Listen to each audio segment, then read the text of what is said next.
Mini episode 67 of the FDH Lounge is brought to you by the Pullens Group, delivering public affairs consulting and marketing services for small businesses trying to grow. Follow them on the web at pullensgroup.com. A long time ago, on a gloomy, wet Cleveland spring night, two men stand alone amidst the late-night drizzle. Their voices echo across the vacant station parking lot as they debate the merits of the great American radio show that have been missing for far too long. On that night, an idea was born. That idea became the FDH Lounge.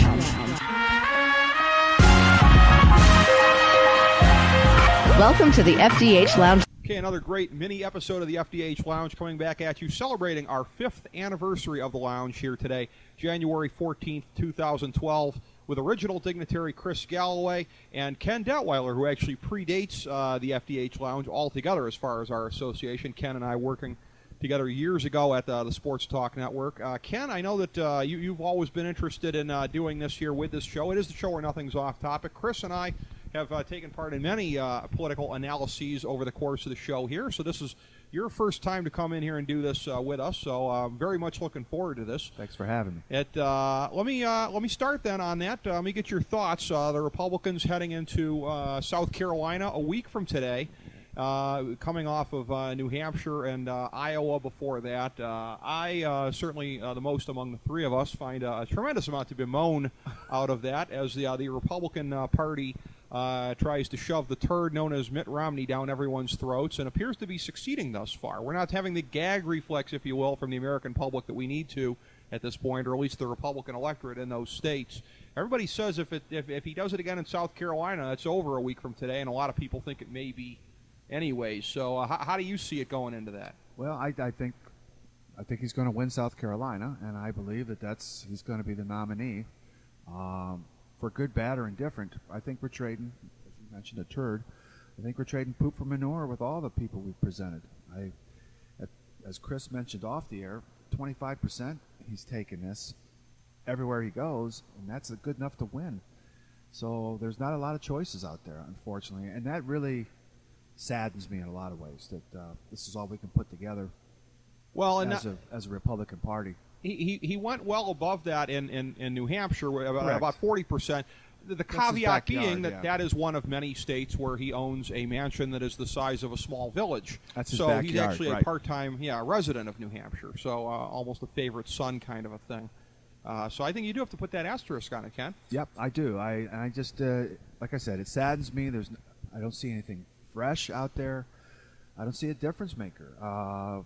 If you're going to challenge Obama and the Democrats, you've got to have something that's going to set you apart, I feel, and give people a choice, and I don't see it. No, I don't either. Chris, I know you're a little more sanguine about the possibilities here than Ken and I, even if that's not saying a whole lot. Well, I think right now the general election is a coin flip. I know there's a lot of Republicans that think that they can put up a bar of soap and they're going to beat the president. I've never believed that. I think from what I've understood, people like Rubio and some of these other people that didn't get in the race, it's because they're not convinced that Obama can be defeated. Guys like Rubio are saying they don't want to be on the ticket, and I've understood from internals that folks that I've talked to out of Florida that's in large part because he's not convinced that Obama can be beaten, and he's so young that he doesn't want to be on a losing ticket. And so there's still a lot of Republicans, I think, on the inside that are looking at things and saying they're not convinced that this guy can be beaten. And so I think right now it's about a 50-50 proposition. It might be more of a 45% proposition for the Republicans in terms of beating the president. So, there's no doubt that this is overall a pretty lackluster field of candidates, which has allowed Romney to rise to the top because he had the organization in place from a national standpoint from 4 years ago, because he had 4 years of fundraising, he had the resources.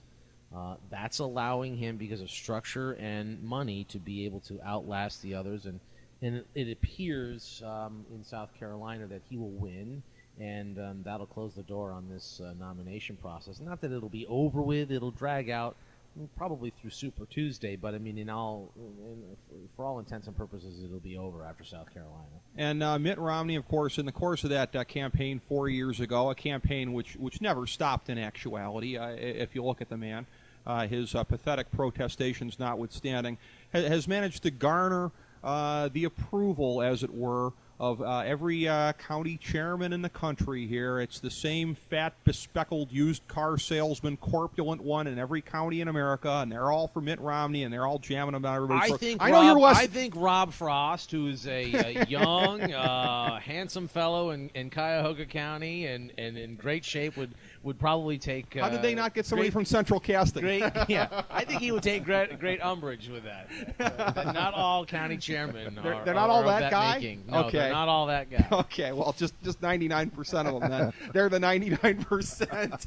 But I do have to put a shout out to my good friend Andy Manning, who is the Portage County Republican Party chairman. And every time I see him, he lets me. He points out that he goes, "I look at my stomach. I'm getting fatter." He goes, "Yeah, that's how you know I'm a chairman." He goes, "Look at all of us." So there's a big shout out to my good friend Andy Manning, who's a great guy and doing a great job down there. But he always jokes about the same thing. He says, "Boy, every time I put on another 5 pounds," he goes, "I know I'm a chairman because I look like all the rest of them." That is hilarious. Well, I want to circle to something you said here.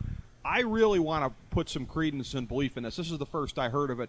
Marco Rubio, that this isn't just a bluff, that he's not going to be on the ticket, because I've been hearing this, just the media saying it's a done deal. I am hopeful that he will not be, because the most measured, reasoned thing I can say about the man's foreign policy is the term bloodthirsty warmonger. I'm sorry, I can't be any more measured and reasoned than that, but this is a guy that thought we should have bombed Iran like 3 years ago. So you're telling me he may not be on the ticket, and that's for real? I'm telling you, my prediction is he will not be on the ticket. Psych. I think it's going to be for two reasons. One, his own pullback in terms of his not being convinced that he is... that Obama can be defeated, and the other half of it is, I think from a strategic standpoint, it's going to be Portman, because Romney is going to need to carry Ohio, and I think Ohio will probably be more in play in some respects than Florida, and so Portman's going to become a very popular politician, and Ohio will become very important to Romney in terms of carrying Ohio and sort of extending the fight out. Rob Portman. So the theory My is... prediction at this point is will be Romney and Portman. It'll be Okay. Romney-Portman ticket. So Mitt Romney, in so doing, will find a politician capable of matching his extreme level of charisma on the stump there. Somebody who can be, just coming through the TV screen just as he does, getting Rob Portman. Listen, your knocks at Rob Portman aside, I will say that Rob Portman is the real definition of a gentleman and a statesman, and this country would be really, really lucky to have him on the ticket and involved at the national level. I already asked you about this when you mentioned him last time around, and you said you don't think Bush trade rep is going to be something that's going to be able to be hung around him in the general election. No, because these things don't ever, as you know, don't become about vice presidents. No matter how every ticket desperately tries to say, this guy or gal that I'm putting on the ticket's going to totally redefine and add all this energy or all this whatever, it's always, at the end of the day, 97% about the guy at the top of the ticket, not about the Joe Biden in slot 2. Okay. And so what is right? I've always been a belief. I'm a traditionalist. I believe when you're picking a guy to put on the ticket or a gal, you don't get any of that other stuff that everybody always thinks they get. Okay, whether it's I'm bringing Palin on because I'm going to get all the young conservatives, I'm going to get all the soccer moms excited. Didn't happen. I'm a believer in vice president. Get a state that you need or expand the map and take one out of the other column. To me, that is more likely the only thing that you're ever going to get out of your vice presidential candidate is votes on a map or an expansion of the map. From either side, they all try to outthink the process and think, I can get a guy, who's going to expand the map and also bring in this Democrat. No. The only thing you're pretty much guaranteed that a VP is going to get you is a state. Well, wait a so minute. choose wisely. Wait a minute. Obama did the same thing as McCain. He was going to carry Delaware anyways, but are you saying that that's the exception to the rule because he needed to get somebody to pose as the wise Washington hand for the inexperienced young guy? Well, are you saying that that's the exception to the rule? Because it's the same thing, really. No, it is the exception to the rule. Okay. I mean, I listen, it doesn't mean you can't win without a guy who doesn't really give you anything. Yeah. I mean, Al Gore didn't bring anything to Bill Clinton's ticket. You know, a Southern senator with a Southern governor. They carried Tennessee both times, didn't they? They did. He didn't on his own. But I mean, Clinton was a successful Southern governor. I Right. think he would have been in play in Tennessee.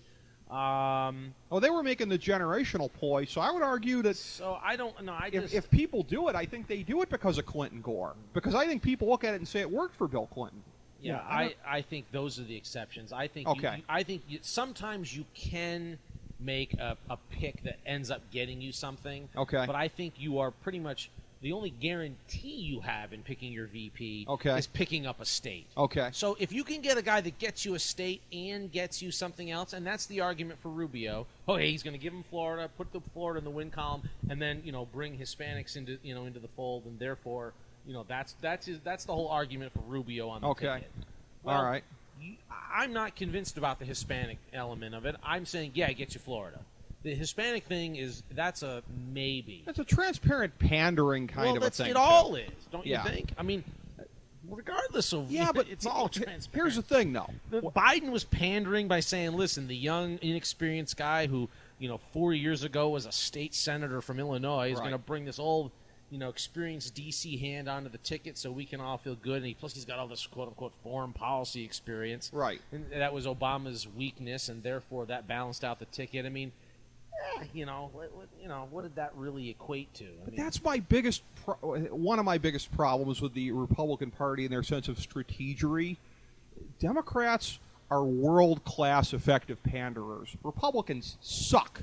Republicans are horrible panderers. It's Mitt Romney getting on TV trying to talk in Spanish or whatever, like he's down with the peeps. Republicans are horrible, Chris. The next Republican who effectively panders in a major election will be the first. Well, I don't. I mean, I agree. I don't think Republicans are good panderers because it's not in the nature, and then they try to do it, and it doesn't. They don't do it well. Again, another reason why I think it's it will be and it should be Rob Portman on the ticket. He's going to secure Ohio. Ohio's, there are a lot of issues right now in Ohio that don't put us squarely yet in back into the Republican fold. And if you're a Republican candidate for president, you must win Ohio. That no one has ever done. No Republican has ever won the White House without Ohio. Yeah. You've got to carry Ohio, and Portman gets you Ohio. And when you start to look at the map, Romney can expand the map. Romney gets Michigan. Now you've taken away Michigan and Ohio from Obama. Mm-hmm. Now you've got something in play. Romney's the guy that said, "Let them die" to the auto companies. I don't think Romney carries Michigan. I honestly don't. Well, I'm not saying is it a guarantee? No, but it'll be close. His but I don't family think history, he will be in play in Michigan. Yep. He'll probably. I can't remember. Refresh my memory. Republicans didn't win Nevada last time around. I don't believe so. He'll probably put Nevada back in the Republican column. So they'll pick up some states, and that's what you have to do. I mean, that's what you need to do in order to beat the president. It's a popular electoral college. That's it. Look at the map. Well, it's a thing here, and again, and I know this is another point of view where I differ from you two guys, but we were talking about this, Ken, and my perspective is at this point that if somebody like Romney goes up there as the nominee, and I know myself, fellow original dignitary Nate Noy, I know there's got to be a lot of other people out there like that. We're voting third party this year, not selling out, not voting for Mitt Romney, because to me, the optimistic scenario at this point is that Obama wins and has to deal with the next 4 years. I don't see Romney as being up to it. I see a Democratic wave in 4 years. I mean, that would be a heck of a thing for Grover Cleveland Obama to come back in 4 years and say, the first time I had to clean up after W, this time I got to clean up after Romney. Are you going to give me a real mandate this time? That's what keeps me up at night, Ken. Chris made a lot of good points on this. Now I'm playing the politician here between the two of you. But back in the day, Kennedy took Johnson for Texas. I think we had something very unique when Obama won. We Mm-hmm. had people who didn't even know who his vice president was. Right. That just voted for him because of his race. And he's an extreme candidate. I think people want somebody like the middle of the road. Which what Chris was going with was Portman and Romney are the middle of the road people.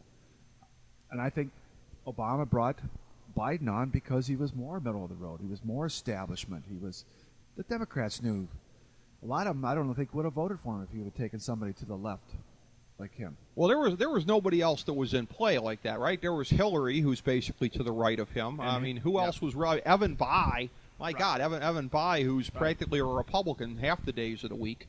So, or a moderate Republican. Just to revisit your comment about how all these people that are going to sit on the sidelines or vote third party. Yeah. Rasmussen just did a poll and found that only 6% of Republicans are willing to consider stepping outside the nominee and voting for a third party I think in this process. So Okay. my suspicion to you is it's not going to be as great as you think. Okay. When it's all said and done, I think there are a lot of Republicans, if they don't like Romney, will swallow hard when looking at the alternative, and and vote for him. But we talked about the 25% though.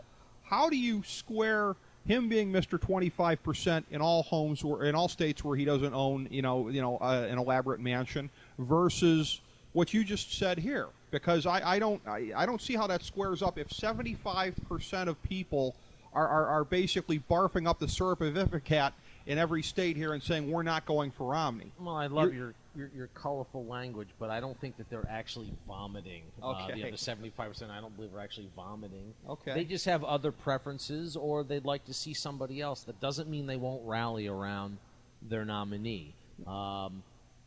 Republicans, the same, McCain had the same problem. I mean, there were huge chunks of the Republican Party were steadfast against McCain, myself included. And I was never as anti-McCain as you were. You were foaming at the mouth. I voted for him. Yeah. And I voted for him because the alternative was not something that I could accept. And so this is what always happens through these processes in parties, and Republicans tend to more than not be good about getting into line behind the nominee by and large. So I don't think you're going to see a big bunch of Republicans, jumping ship and forming a third party or whatnot. That isn't to say that there's, as we've discussed previously, Rick, that there's not room for one or two decent or strong independent candidacies in this election this year. I certainly think there are. Now, whether they materialize, I don't know, but there's no doubt in my mind that there's room for one, if not two, strong independent candidates, which could really change the dynamic in this thing. let me ask you both this, Mm-hmm. because Rick, I'm like you to some extent. It's not Obama, and Romney's not doing anything for me, but I know what Obama has done. Mm-hmm. If there was a third party candidate out Mm-hmm. there, who do you see? It's not a Ross Perot that can stir the pot like he did for a period of time. Michael Bloomberg's been very ostentatiously, flirting with it. There's a number of people out there. The Ron Paul thing won't happen because he's setting up Rand for a greater role down the road, which I actually am much in favor of, because the things I have a problem with Ron Paul on, Rand Paul is generally better. And I'm optimistic about that down the road. I would say Bloomberg, but here's the thing, though. Here's what's saving the two major parties, Chris. Everybody's always like, what if there was the third party movement, whatever, independent thing? Do you know what is the one reason that cannot happen, that there cannot be a consensus on that? What's the one dividing line? Social issues. You cannot paper over abortion, gay marriage, and these things. That is what is saving the Demo-Publicans that are driving us into the ditch right now, because you will never get anybody to coalesce. You're not going to get the Gary Bowers and what would be the equivalent of that, Norman Lears of the world, to hold hands and say, we're just going to put this other stuff aside. Well, I mean, I think an example is why the Tea Party won't be a party. I mean, the Tea Party supposedly doesn't care about social issues. It's all about economics.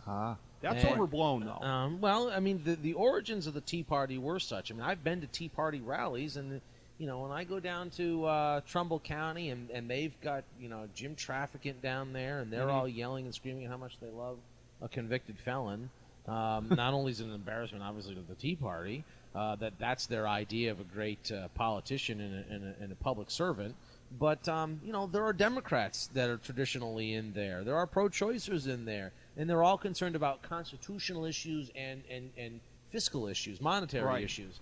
And so, in some ways, the Tea Party has sort of been usurped a little bit by, the social issue, folks in those camps. But, by and large, that movement has all been about constitutionality and fiscal issues and not social issues. So that's an example of where you're right about that. I throw one other thing out there about 2012 to you, and that is the long-term impact. And I think it's very, very possible that if Romney is the nominee, and I look at the map, I can see several scenarios where Romney wins the electoral map, and just like in 2000, loses the popular vote. Yeah. So we could have another president elected having lost the popular vote but winning the electoral college. And what happens then when we've now had it happen twice? Now, of course, if it ever happened in the opposite in a Democrat, no one would ever complain. But once a Republican is not winning the popular vote but winning the electoral college, and happens again twice in 12 years, how much screaming and yelling is there going to be about changing the Constitution to take away the electoral college? Polls have shown that the vast majority of the public, it's like 72% are in favor of getting rid of the electoral college. Now, in my opinion, that shows some of the ignorance of the general population as it relates to the importance of the electoral college and why it exists. Yeah. But and what it protects us against. Yes. But there will be increased pressure, and I can see several scenarios when I look at the map and I do some quick studying. I could really see that happening. That's very interesting. My guess, I made a prediction for the blog on New Year's Day. I did some predictions looking ahead for the year. I predicted Obama would get 290 against Romney, so I'm not far off from where you're at. I think he would win narrowly in the Electoral College. Here's the thing, though. Now, I'm going to be the guy to say this.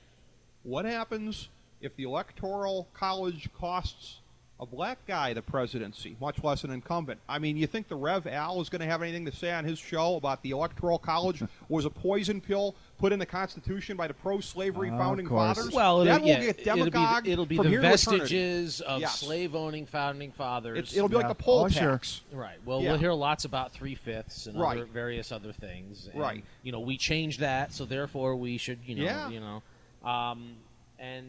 certain things make it so inflammatory that you just can't get away from it. And I think that's something that we should be on guard for, because I think that I think the Electoral College is a bit of the genius of the founding fathers. It is, yes.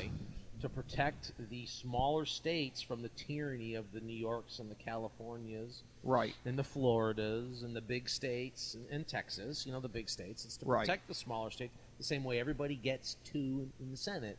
So these are the safeguards, and we start to erode them. We are eroding our very democracy, and so See, I don't think there's going to be as many people coming out voting for Obama this year as opposed to when he won, because I think that was an agenda. Totally agree. Right. So I see his numbers going down. Lower vote as far total, as the popular vote goes, and a lower overall number. Yeah, I agree. So I agree. Yeah, he won't get that explode. We already see it in the numbers. Was a one-time thing. The young folks under 25, have just checked out. I mean, they look at Obama and go, yeah, well, that didn't. He's not the guy we thought he was, and they're not as excited as they were. No.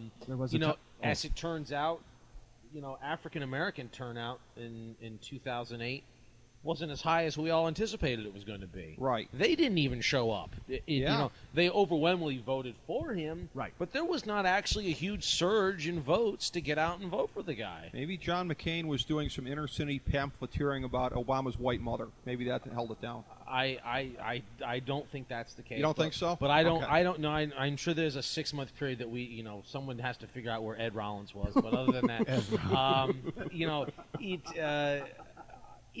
listen, I think you're right. You're dead on about that. There will be a lower turnout for Obama, which is really why when I look at the map, I think that, he's going to have you look at how he won last time in his map. Is he going to carry Virginia again? I don't believe so. No. Is he going to carry North Carolina again? He could.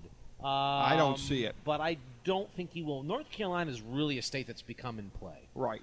They've had a 35% increase in the Hispanic population. Yep. It's a growing state. In the last decade.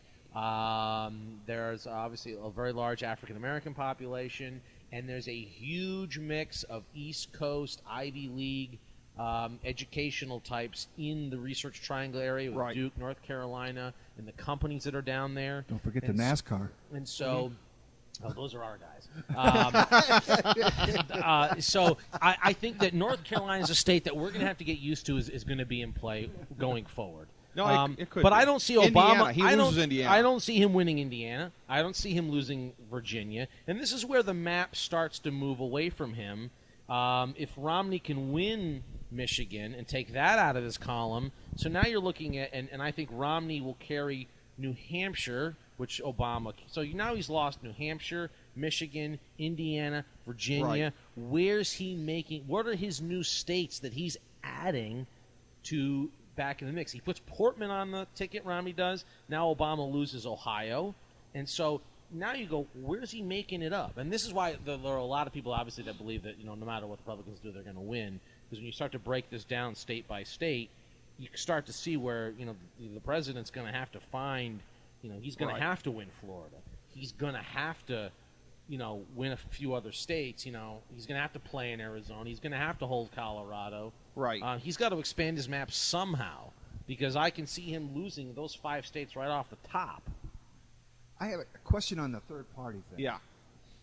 With the people who are now in the debates for the Republicans, Mm-hmm. what if a Perry splinters off and starts the third party, or goes with the Tea Party, or does something like that? My question is, I guess, to both of you is, do the other remaining 4 people running for the nomination, for the Republican nomination, are they going to just say, okay, here you go, Mitt, I'm throwing everything behind you? Well, or do they kind of... That's what Republicans I know do. there's always the deal making and stuff, but with the country as a whole having Right. such disregard for anybody in political office, Sure. an all-time low, Right. do they go out on their own? No, I don't think so. I mean, look, Perry's still my guy, but I mean, he's got like a less than 1% chance at this point, I'd say. But unless it happens in the system, he ain't going outside the system to do it. Nobody else really has the juice to do it at this point.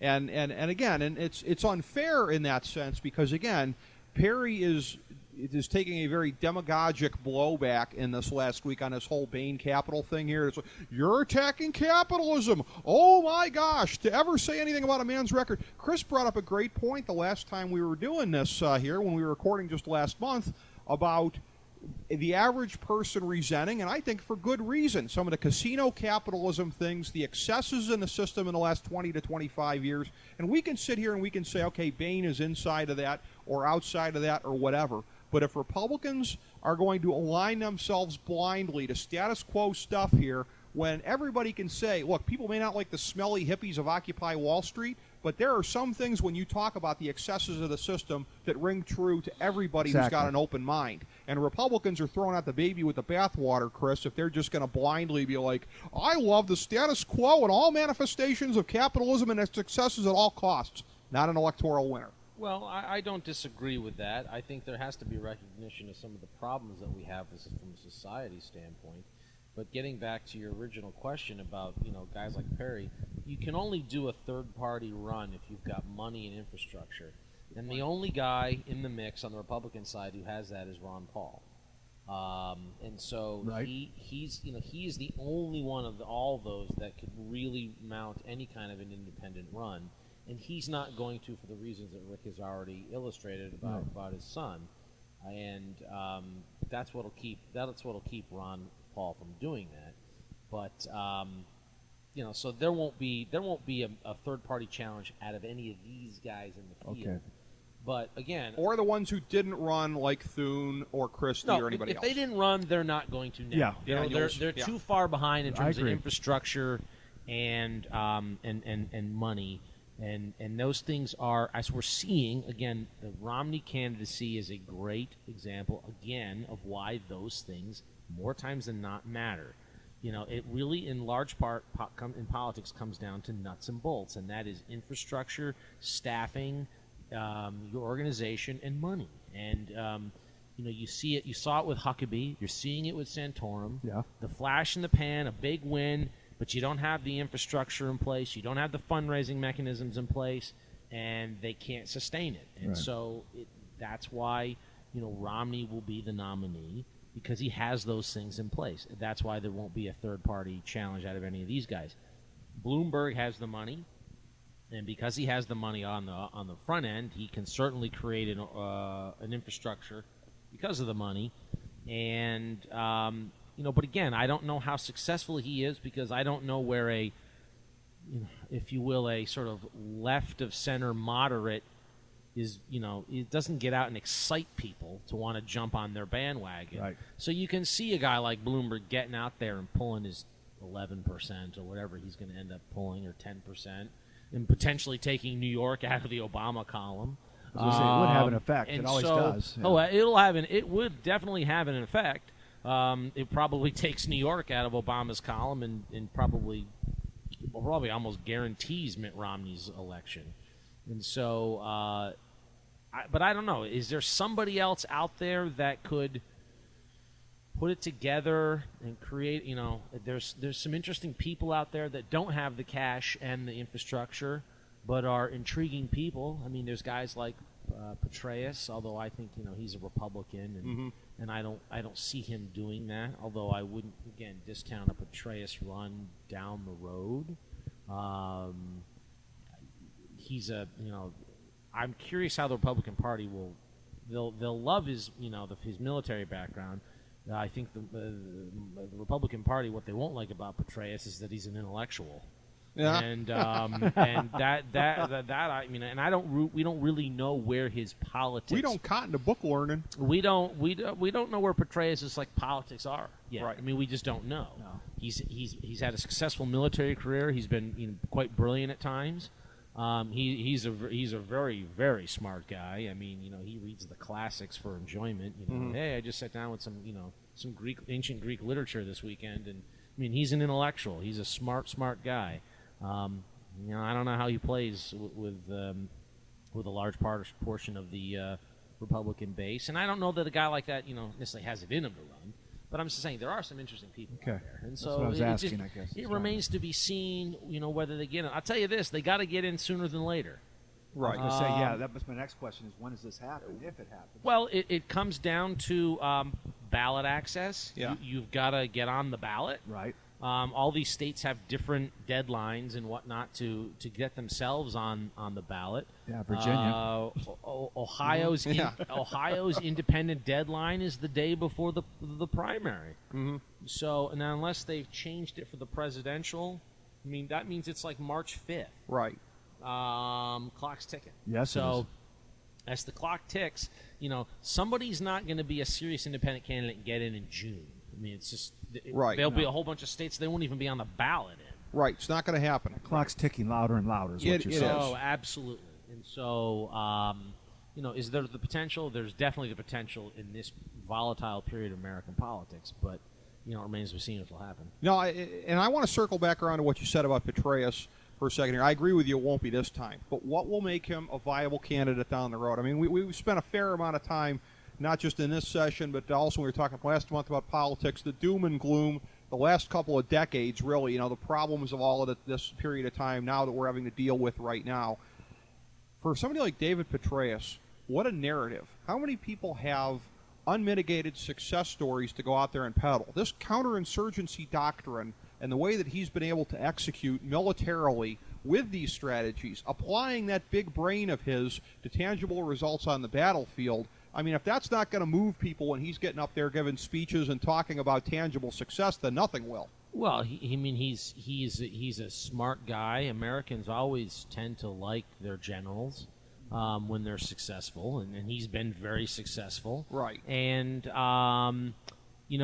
we are in a period right now where the public hates Congress. They dislike the president. They dislike so many of their state legislatures and various other politicians up and down the board.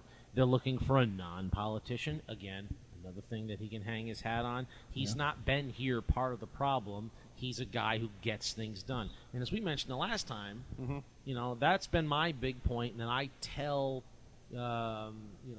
candidates that I work with, which is the public is looking for somebody that gets things done. That's their big thing right now. By and large, the amorphous middle, 80% of the public is all about, they don't understand some of these grandiose plans and the debt ceiling this or that, the economic this, or they just want to see success in somebody who's getting stuff done. And that's and you can't underestimate that. Candidates who run on that in this cycle will do better than those who don't. Yep. And Petraeus that would be his strong suit in 4 years or whenever if he wanted to run. Is I'm outside the mess. I'm not a politician. I'm a smart guy. Look what I did for our country in terms of public service. A, B, I get things done. Yeah. I'm a solutions-oriented guy who figures out how to cut through it and have success. And we have another 4 to 8 years of melees and inaction out of Congress and volatility, and the House is going back and forth between Pelosi and Boehner, and the public's fed up. That's when they're going to look for somebody who's outside that traditional box, who can point to things and tangibles like you just mentioned. It's interesting you mentioned the generals. I had never thought about Petraeus, but you think about Ulysses S. Grant. You think about our George Washington.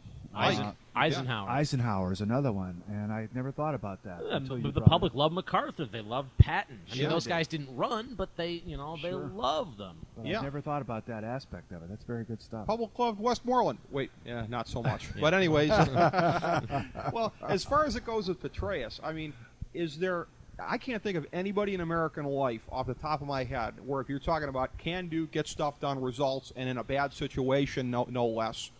Nobody can beat Petraeus. Well, on that would be his appeal. Yeah. If the country's in worse shape, that's what we're looking for. I mean, he's going to come in and say, "Listen, I'm going to come in and do a political surge. Right. I'm going to, we're going to come up with a strategy, regardless of party. Right. And even if he is a Republican, he'll say regardless of party. Right. Yeah. Or if he's running as a Democrat, he's going to say regardless of party. We're going to come up with solutions, and we're going to get this thing done, and we're going to take control." And that's what people would, at that point, if we have another 4, 6, 8 years of just disastrous melees and combative politics, the public will be yearning for someone to come in and bring people together, fill that void, and with the promises of stability and fixing, and he would have a track record of being able to show where, look what I've done, hand me the keys, You can't do worse. I mean, if we're at that point and that door is open to him, that means that, that 4, 8 years has not gone well for this country. Right. Well, and people will be looking for that option. And I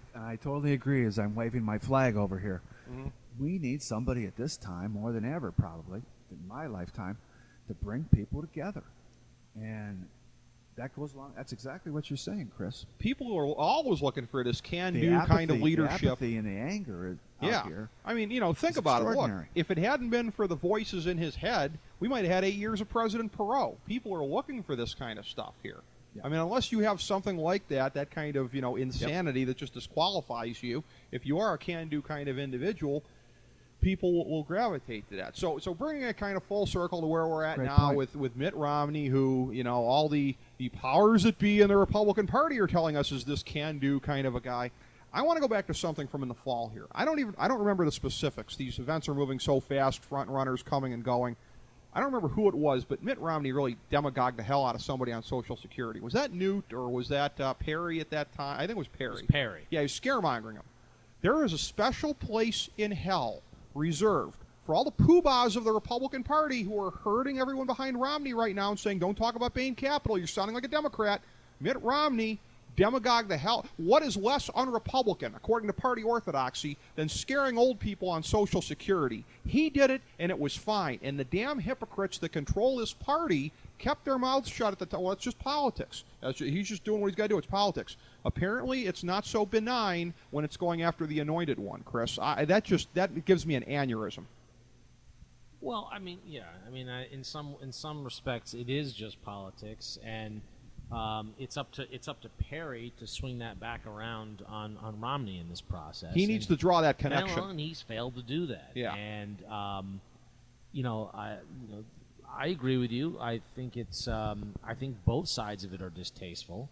Sort of attacking Perry for speaking the truth about a program that's got real problems. And I think it's just as problematic for us to be attacking Romney on his work with Bain Capital, in terms of their place within the capitalist system. And there is a place for companies like Bain Capital that do turnarounds and buy acquisitions. And the thing that always keeps coming to my mind throughout this process is that if you remember the movie Grosse Pointe Blank, there's a line in there where John Cusack is trying to explain to his love interest in the movie that why he's a hitman, and his moral justification is, listen, it's not me.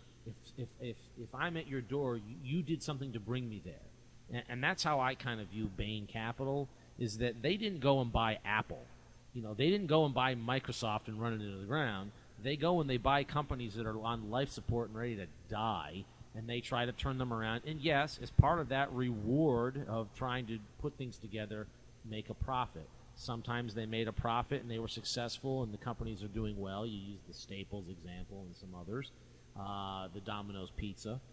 And then there are examples where they failed and they lost money and the company shut down. There are even some examples of where they made a bunch of money and the company eventually failed anyway. So it's a mixed bag, but I mean, all those companies were in trouble and on life support and were going to die unless a company like a Bain Capital had stepped in anyway.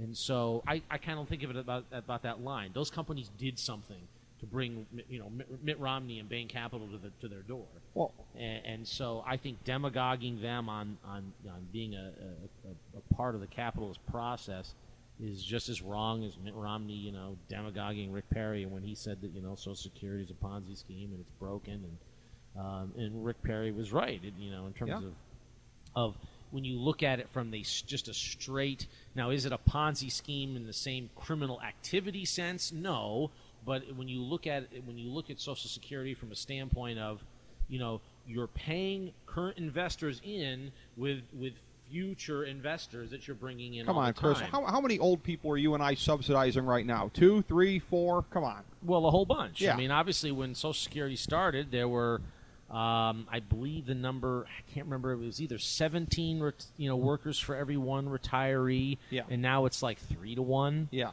And so that equation has come down. The only people on Social Security right now are getting your money, my money. Yeah. And, that is, in its truest definition, a Ponzi scheme, taking the money of new investors to pay your current investors. Right. I mean, I don't That's know. true. I mean, that's what it is.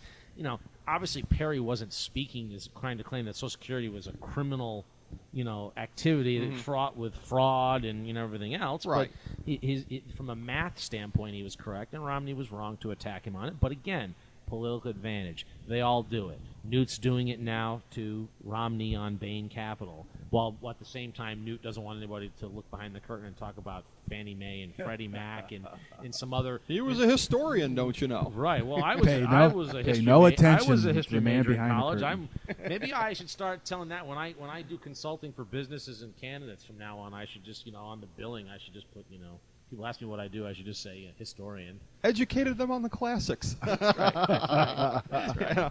Well, I'll tell you what, too. Something we're going to hear about, and the Republicans haven't gone there, but Obama will. The part of Bain Capital, and it's a healthy part of it that dealt with in the restructuring of these companies, outsourcing. Hello, may I take your order? You're going to be hearing a lot about that in the fall, Chris. Well, you will be. And listen, both sides are going to throw what they've got on the other side against their opponents. Obama's going to have a treasure trove of stuff to throw at Romney, and Romney's going to have a treasure trove of stuff to throw at Obama. And both sides are going to duke it out, and it's going to be up to the public to make a decision of where they come down on this, if you will, on the warts of both candidates and their positions, and where does the public flush out on it. I mean, Obama has tons of baggage. I mean, let's look at some of the stuff he's done. So it's out there. And, Romney's got his warts. And so, I mean, there's no perfect candidate. Everybody gets in with problems. And so that's the process. And this is a year where, again, it may sound a little ahistorical for me to say this. I'm going to say worst choice in American presidential history. Two power-hungry chodes who have nothing good to recommend themselves, but only, don't vote for me because the other guy sucks. I mean, I think it's the most depressing one. I'm open to somebody pointing out a worse choice to me, but I haven't seen a worse one than this one. And we're at the outset, as you said, of a long, exhaustive year of bitter negativity, major money bags coming in on both sides, and even quote-unquote independently to weigh in on this. My bottom line on all of this, Chris, is that I think the political equivalent of the cure for cancer is going to be when we figure out a way to do something about the money that is just poisoning this thing at every level, the influence peddling that's legal, that buys for these ads. Everybody knows they're getting something for these commercials that are running here. I didn't like McCain-Feingold. I wasn't as violently opposed to it as you were because I understood. Well, I believe in the First Amendment. I believe in the First Amendment, unlike apparently you do. Well, Chris, I mean, it's just.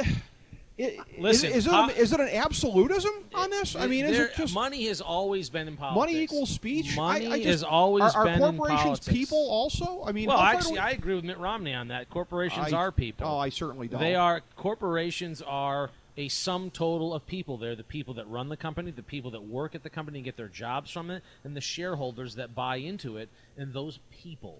And those include retired teachers in California with their pension funds and whatnot. So yes, is a corporation a person? No, it's not a living organism, but it's with a soul.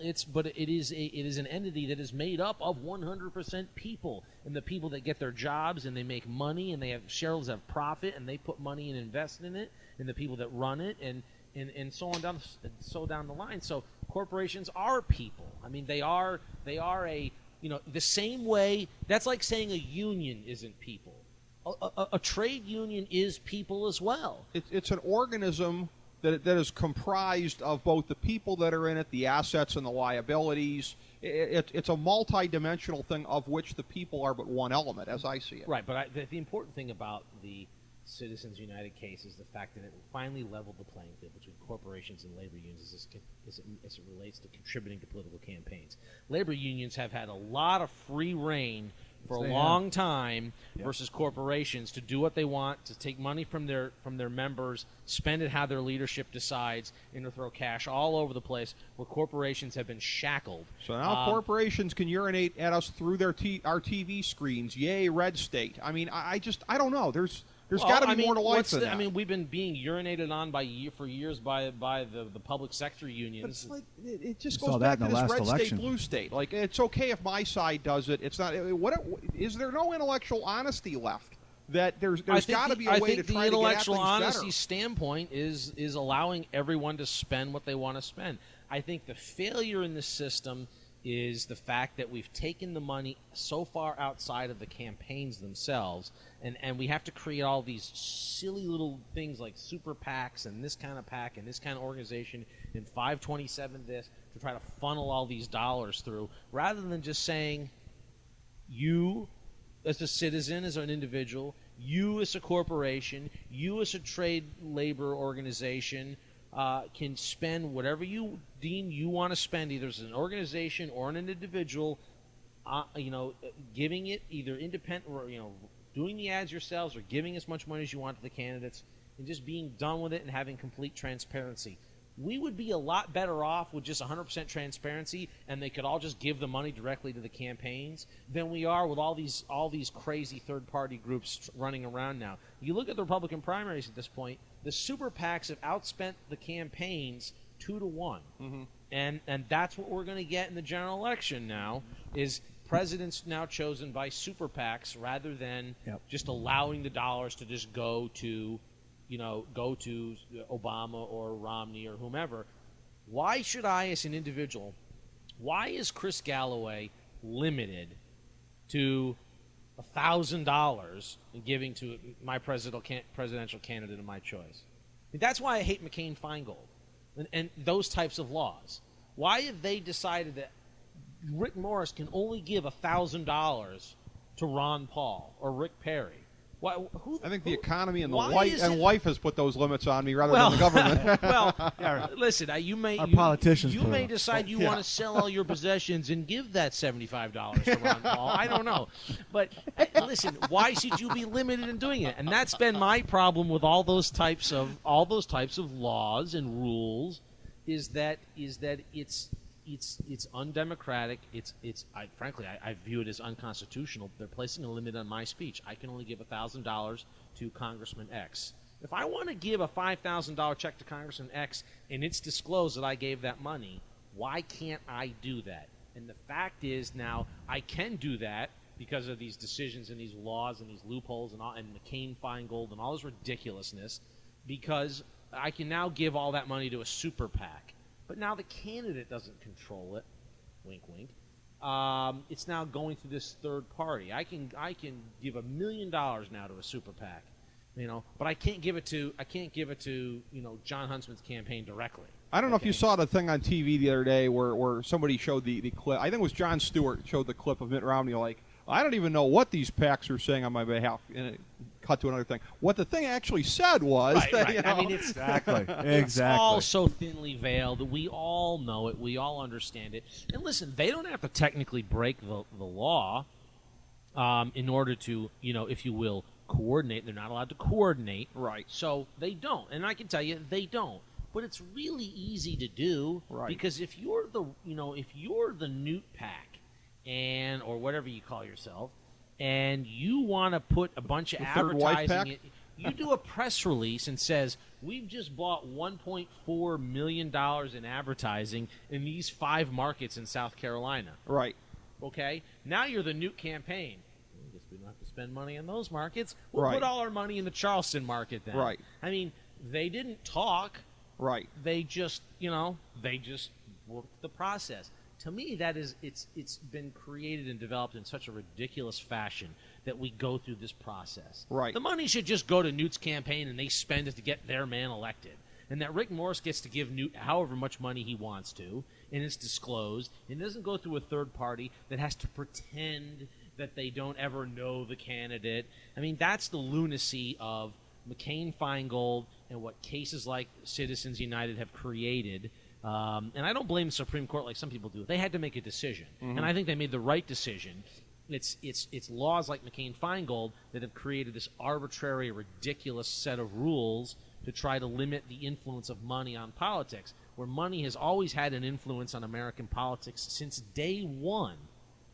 And beyond that, why is there money in politics? Because it costs money.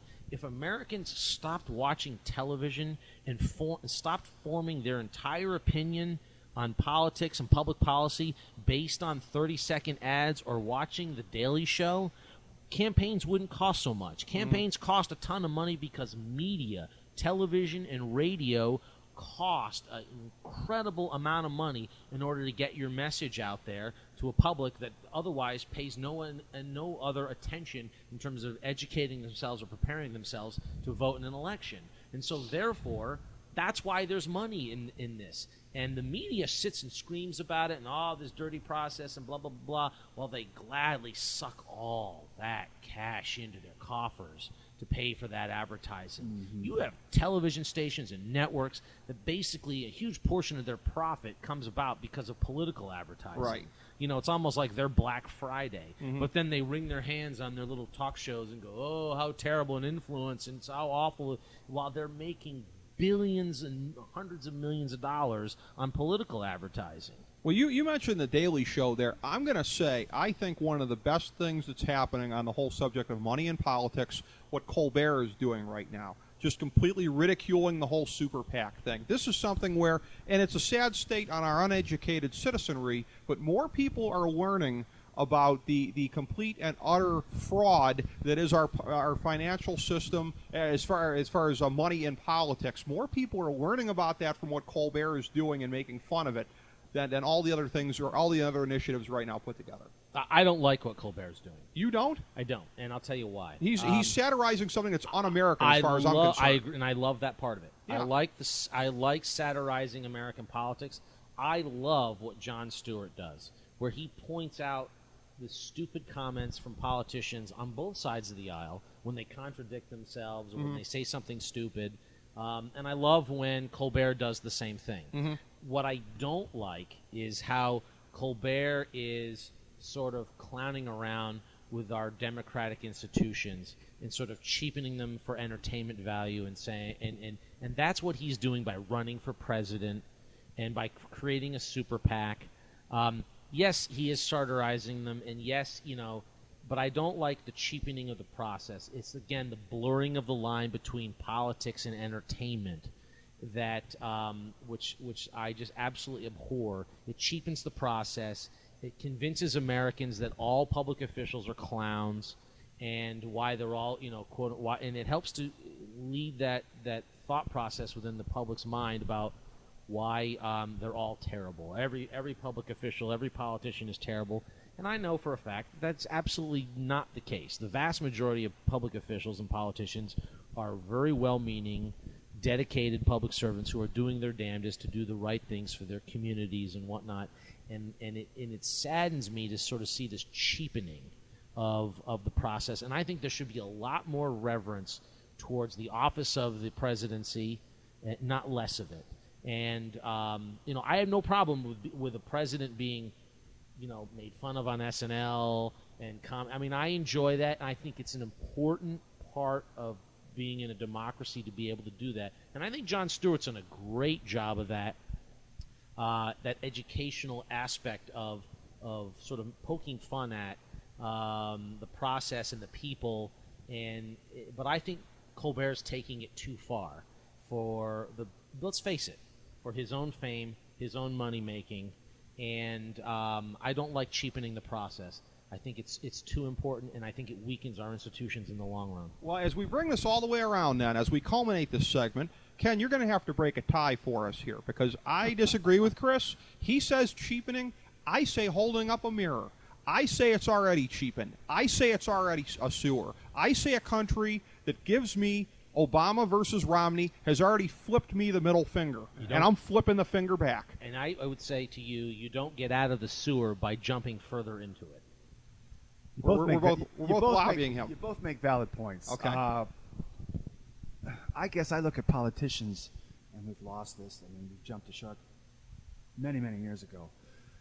You're public servants, and I think the politicians, a lot of politicians have cheapened the political offices themselves. 2 points for me. But I also see Chris's point that I didn't vote for Obama, but he is my president, and I think there is, and always should be, a reverence for that. The John Huntsman line. I serve my country. And yes, My exactly. 2 sons in the Navy don't ask who their commander-in-chief is. Huntsman won me over just with that statement alone. I'm not going to stick up for all the morons that are pushing the Barack Hussein Obama crap. I'm not going to get lumped in with that. But there is a thing that when people like myself and other people in the country see these politicians going in with no term limits, hanging on forever and a day, when you go in and you're making a certain amount of money and you come out revolving door, lobbyist job when you get done, a whole lot more money joining than you the ever went sewer. in for. Yeah. To me, that's not a definition of a public servant. Right. And I think we've created this monster. So how do you now, we talked earlier off the air, it's Pandora's box. We've opened this up. Do we go to term limits? Do we I think what's happened in Ohio is a great example of why term limits are a disaster. a lot of the missteps that Ohio has made in the last 10 years, in large part, has been because of term limits. I don't always agree with them, but Tom Suddas has a article in the Plain Dealer today that you should read about some of the stuff that's gone on, and he's using recent examples and the effect that term limits have on that.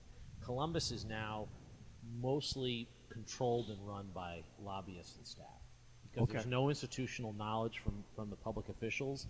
They're there for a short period of time, and they have to immediately be worrying about fundraising the next election and what they're going to do afterwards, rather than getting on with the job and not having that pressure and that sort of that gun at their back all the time. Senator Graystrike, whom I used to work for, correctly always pointed out why term limits are bad. She said, because you're here for 8 years. She always used to say, it takes you about 7 years to actually get a full understanding of how to operate and how to get things done and how to do the job, and then you're gone. And so I've never been a fan of term limits. We have term limits. It's up to the public. It's every 2 years we have elections. It's their job to push these guys out. Yeah. And I'm not saying the system isn't sort of broken in that sense, but adding more term limits doesn't help us, because if you put term limits on, say, in Congress, and this is something that I disagree with Huntsman on, you'll have the same problem you have in all these state legislatures that have term limits, where, again, you want to empower the lobbyists and the staff even more, put term limits in place. Well, not only that, and I characteristically will give a more cynical slant to what Chris just said here. Politicians are cockroaches. It's not a thing where, I'm term limited out. I'll go back and I'll just serve my community in private business or whatever. Nope. If I'm in the state house, I'll go to the state senate. If I'm in the senate, I'll go to the house. That's true too. Your I'll go lifetime. Here, I'll go there. Yeah. Ken, you can't. Like a college kid that stays in college forever. Yeah, it's basically, I don't know if it's a dopamine addiction or whatever with these people, but there's something in the pleasure center in the brains that is only triggered by the accrual of more power. Well, so it's not a thing of where after 8 years, I'll go home. Nobody abides by that, Ken, and that's the problem. I'm not that cynical as you are about that. That's the reason why. Okay. I think it's human nature more than anything. Okay. I think that humans do what they know. And if you've been in public service, let's say you're a county commissioner and then you go to the state house and you've now done that for, let's say, 16 years, in some ways, and I know we hate this because we like the citizens, the sort of citizen public servant, but it sort of becomes your profession. It's what you know and understand, public policy, how to move things along, how to do these things. It's kind of like being a lawyer or being a teacher. It's what you know. And I think what happens in human nature is people don't move away from the things they know. People never like to come out of their comfort zone. And I think that we always make this mistake of thinking that somehow politicians are different than normal people. They are just like every other person. I mean, they reflect the public brilliantly. A certain percentage of them are crooks. A certain percentage of them are dishonest. It's just like the population as a whole. By and large, most people are good, honest, hardworking people, and the same can be said for politicians and public officials. You've got some bad eggs, just like in the regular public. Not everyone that's in the general public is an adulterer or whatnot. Our politicians mirror us, and human nature being what it is, people don't like to change. They don't like change. They like to be in their comfort zone. Well, for politicians, and you've been doing, say you've been a public official, you started out for all the right reasons, and you still are doing some good things, but it's what you know. And so people don't walk away and change what they know. It just doesn't happen. The guy that runs a business doesn't walk out of the office one day and go, you know what, I'm going to go and become an auto mechanic. He doesn't just flip overnight and just go do something totally different than what he knows. Yeah, but we don't elect auto mechanics. Yeah, true. And we're not. Well, we do, and we ought to. I mean, we're not making laws for other auto mechanics. True.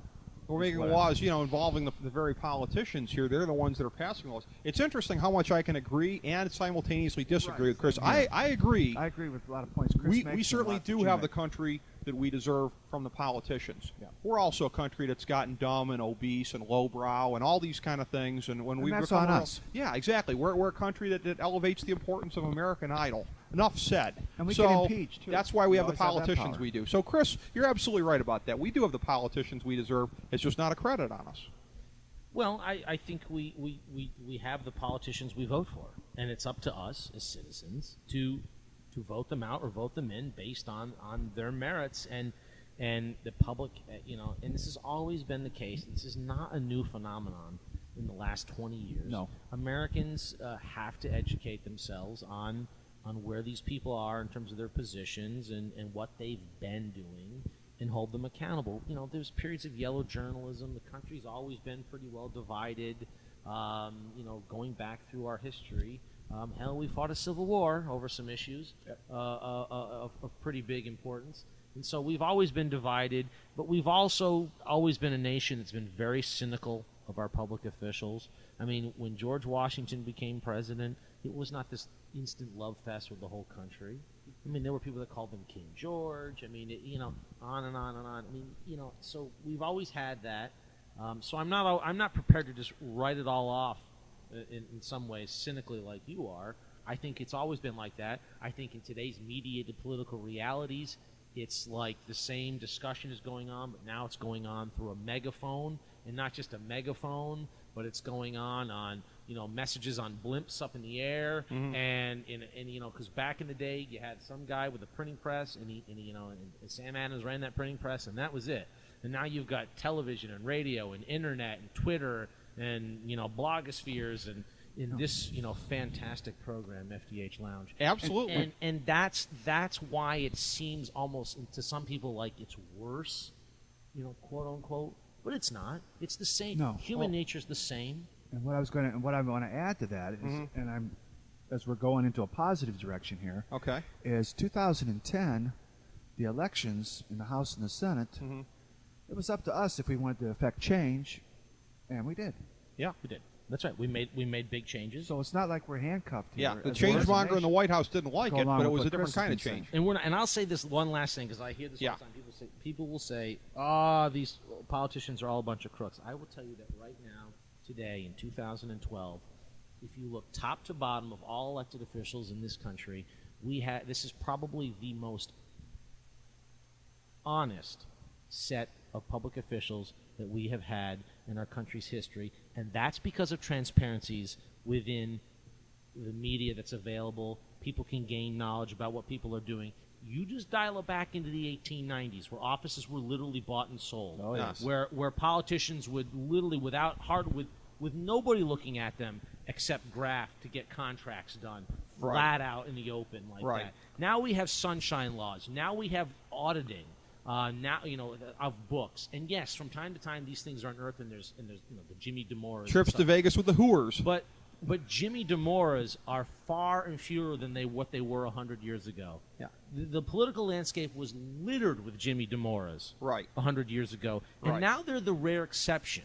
Okay, they really are. You still got like a fairy godfather down in Akron, but you still do have some. We had the dailies in Chicago. My point is that we shouldn't be so cynical, because I think top to bottom in terms of elected officials, this is probably the most, if you will, uncorrupt set of public officials, from the lowest school board member in Topeka, Kansas, all the way up to the president, that we've had in our country's history, if you take it as a whole. All right. And that's because of things like the technology. The same things that make us think things are much worse are also actually making things better. Okay. And it's up to us as citizens to complete that equation by voting and educating and using those same tools to educate ourselves to the best of our ability and make reasoned decisions when it's time to vote. That's the true term limit. Okay, all right. Two things to bring this all the way around conclusively here on a little bit of a lighter note. One, you mentioned George Washington and some of the challenges he had to face, and certainly among them was the fact that I know that for a fact those wooden choppers didn't pull out good in the focus groups. People were turned off by that. Well, and that not only that, but he also didn't have wooden teeth. They weren't. They were whalebone. But okay. Oh well. On. I love this about Only the lounge. here at You the always FDH Lounge yeah. can you get this kind of information. World exclusive. And I just want to point out, I'm sending you an invoice as your historian. World exclusive, as I play Carnival, Barker, about all the knowledge you can get here. Well, we could also, whoever finishes second, if it's Mitt or Obama, they could be the vice president. Very good. I that would be an interesting way to do it. Also, the other point I wanted to make here, I said to Ken you were going to settle this between Chris and I, who was right, who was wrong on the cynicism thing here, and you managed to split the difference in Thank true you. I was a politician very good politician. style. Right, yes. That's I- how you we do You things. picked up on that, did Yes. you? He was brilliant at not answering the question. I've been in sales Yeah, long. yeah, long, too long. exactly. That is how we roll in I the am on FDH Chris's side. Lounge. I am on Rick's side. Yes, splitting the difference, Ken. Kudos to you.